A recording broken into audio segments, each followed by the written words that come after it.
میرا تعلق پشاور سے ہے۔ سب لوگوں کی اپنی کمزوری ہوتی ہے، بالکل اسی طرح میری کمزوری بھی یہی تھی کہ ہر خوبصورت لڑکی پر میرا دل آ جاتا تھا۔ جب ہی میں اپنی پڑھائی کے ساتھ ساتھ اس مشن کو بھی پورا کرتا رہتا تھا اور ساتھ ساتھ چلاتا تھا۔ میری یونیورسٹی بھی پشاور میں تھی۔ میں نے پہلے 4 سال اسی چیز میں گزار دیے تھے کہ ہر ماہ مجھے ایک نئی لڑکی دکھائی دیتی تھی۔ جب میں اس کے پیچھے لگ جاتا تھا اور کسی حد تک اپنے کام میں کامیاب ہو جاتا تھا، یہ چیز ہمارے پورے گروپ میں عام تھی۔ 4 سال کے بعد میں نے آگے MSc کرنے کا فیصلہ کر لیا تھا۔ اصل مقصد یہی تھا کہ اگر میں پڑھائی نہ کرتا تو ان مشغلوں سے بھی دور ہو جاتا تھا، اور یہی مشغلے زندگی کو رنگین بناتے تھے۔ اسی لیے آگے کی پڑھائی کا فیصلہ کر لیا تھا، لیکن اب پڑھائی اتنی مشکل تھی کہ اس کام کا وقت ہی نہیں ملتا تھا۔ میں نے کافی کوشش کی تھی کہ کوئی خوبصورت لڑکی میری دوست بن سکے، پر جو بھی لڑکی تھی اس کی پڑھائی کے علاوہ ان چیزوں میں دلچسپی نہیں تھی۔ اسی وجہ سے میری زندگی بور ہوتی جا رہی تھی۔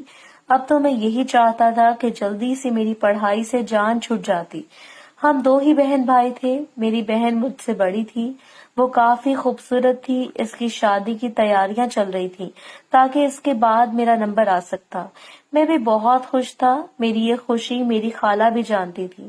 ہم دونوں ایک دوسرے کا درد سمجھ سکتے تھے، کیونکہ میری خالہ بھی کنواری تھی، ان کی ابھی تک شادی نہیں ہوئی تھی، لیکن میں ان کی کافی عزت کرتا تھا۔ وہ مجھ سے بہت پیار کرتی تھی۔ میں نے ان کے لیے بہت سے اچھے رشتے تلاش کیے تھے، لیکن خالہ کی قسمت میں شادی لکھی ہی نہیں تھی۔ میں کبھی کبھی ان کے صبر کو داد دیتا تھا۔ ایسی بات نہیں تھی کہ خالہ میں کوئی خامی تھی، بلکہ وہ کافی خوبصورت تھی، اور اپنی خوبصورتی کو خالہ نے کافی اچھی طرح برقرار رکھا ہوا تھا، اور اتنی عمر کے باوجود بھی بہت فریش لگتی تھی۔ ان کی خوبصورتی اپنی مثال آپ تھی۔ کبھی کبھی میں بھی ان سے متاثر ہو جاتا تھا، لیکن ہمارا ملنا کافی دیر بعد ہوتا تھا۔ اس کی یہی وجہ تھی کہ میں پڑھائی میں مصروف تھا اور خالہ نانا نانی کے ساتھ رہتی تھی۔ اب بہن کی شادی کی تیاریاں کرنی تھی۔ امی نے خالہ کو کہہ دیا تھا کہ وہ اس بار امی کے پاس ہی رہیں گی۔ خالہ نے بھی یہی فیصلہ کیا تھا، اور وہ کچھ دن پہلے ہی ہمارے ہاں آ گئی تھی۔ میں یہ بات محسوس کرتا تھا کہ جب بھی خالہ بہن کی شادی کی شاپنگ کرتی تھی تو ان کا چہرہ مرجھا جاتا تھا۔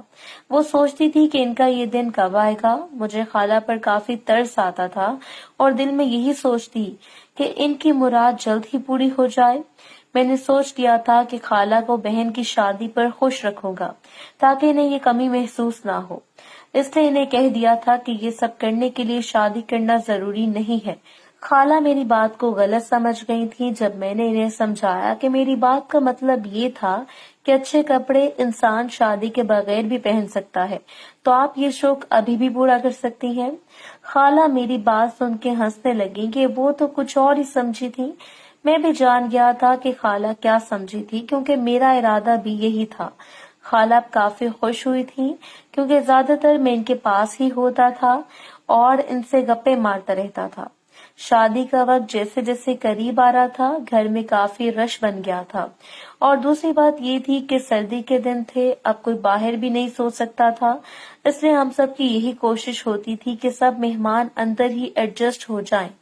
امی نے لاؤنج میں بستر ڈال دیے تھے تاکہ سب آسانی سے سو سکیں۔ شادی سے پہلے ڈھولکی رکھی گئی تھی، سب لوگ ہی رہنے کے لیے آئے تھے۔ میں نے اپنی بہن کو دیکھا جو کہ کافی پیاری لگ رہی تھی، ساتھ ہی خالہ پر میری نظر پڑی تو میں حیران ہو گیا تھا۔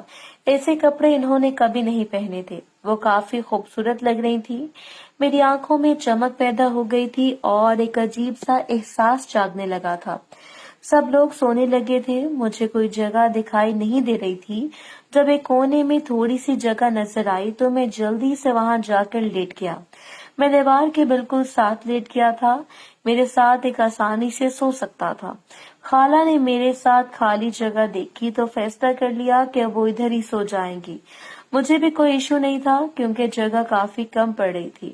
میری عادت تھی کہ سوتے ہوئے مجھے کچھ بھی نہیں پتہ چلتا تھا، اس لیے میں خالہ کو بول دیا تھا کہ اگر سوتے ہوئے میں نے کچھ ایسا ویسا کیا تو وہ مجھے بے شک اٹھا دیں، لیکن خالہ کہنے لگی کہ کوئی بات نہیں، انہیں کوئی مسئلہ نہیں ہوگا، سوتے ہوئے کچھ بھی پتہ نہیں چلتا۔ اس رات کو ہم سب سو گئی تھی۔ اگلے دن مہندی تھی، رات کافی دیر تک مہندی چلتی رہی تھی۔ کچھ دیر بعد سب تھک گئے تھے اور جلدی سو گئے تھے۔ اس بار میں خالہ کے بالکل ساتھ سو رہا تھا۔ خالہ کا منہ دوسری جانب تھا، انہیں بھی یہی لگ رہا تھا کہ میں سو رہا ہوں، جبکہ میں جاگ رہا تھا۔ میں اب جان کر خالہ کے ساتھ سونے لگا تھا اور خالہ کو یہی لگ رہا تھا کہ میں سو رہا ہوں۔ خالہ نے مجھے کچھ بھی نہ کہا اور میری ان حرکتوں پر چپ رہی۔ میں جانتا تھا کہ خالہ جاگ رہی ہیں، اس بات پر میں کافی حیران ہوا تھا کہ انہوں نے مجھے یہ سب کرنے دیا ہے۔ مجھے کافی مزہ آ رہا تھا۔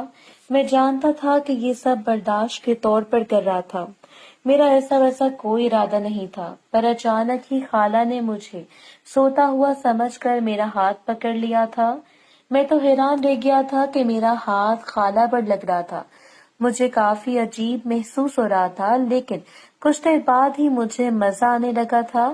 رات کو سب سو رہے تھے تو کسی کو بھی پتہ نہیں چلا کہ میں جاننے لگا تھا کہ خالہ کیا چاہتی ہیں۔ رات کو سب سو رہے تھے تو کسی کو بھی پتہ نہیں چلا کہ میں جاننے لگا تھا کہ خالہ کیا چاہتی ہیں۔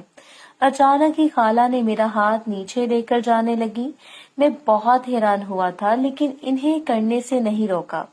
کچھ دیر بعد ہی خالہ سونے لگی تھی۔ میں نے ارادہ کر لیا تھا کہ کل ان سے ضرور کہوں گا کہ انہوں نے میرے ساتھ کیا کیا ہے۔ بہن کی شادی ہو گئی، سارے مہمان بھی گھر جانے والے تھے۔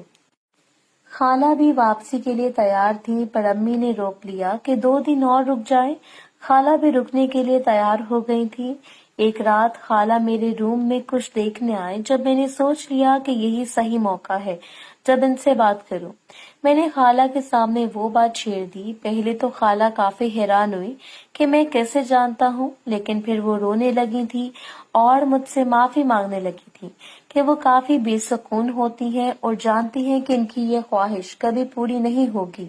میں خالہ کی بات سن کر کافی نرم پڑ گیا تھا اور ان سے کہہ دیا کہ ان کی ساری خواہشات میں پوری کر سکتا ہوں اور یہ سب ہمارے بیچ ہی رہے گا۔ خالہ بھی میری بات سن کر مان گئی تھی۔ میں رات کا انتظار کرنے لگا تھا۔ جیسے رات ہوئی، سب سو گئے تھے تو میں خالہ کے پاس چلا گیا۔ خالہ پہلے سے ہی میرا انتظار کر رہی تھی۔ مجھے اپنے پاس کر لیا۔ میں نے اس حالت میں دیکھ کر اپنے ہوش قابو میں نہ رکھ سکا۔ اب تو مجھے افسوس ہونے لگا تھا کہ میں نے اس کام میں دیر کر دی تھی۔ کاش میں پہلے ہی خالہ کے ساتھ وہ سب کرتا تو یہ کام بھی جلدی ہی ہو جاتا۔ خالہ کافی پیار سے مجھے وہ سب سکھا رہی تھی جو کرنے میں کافی ماہر تھا۔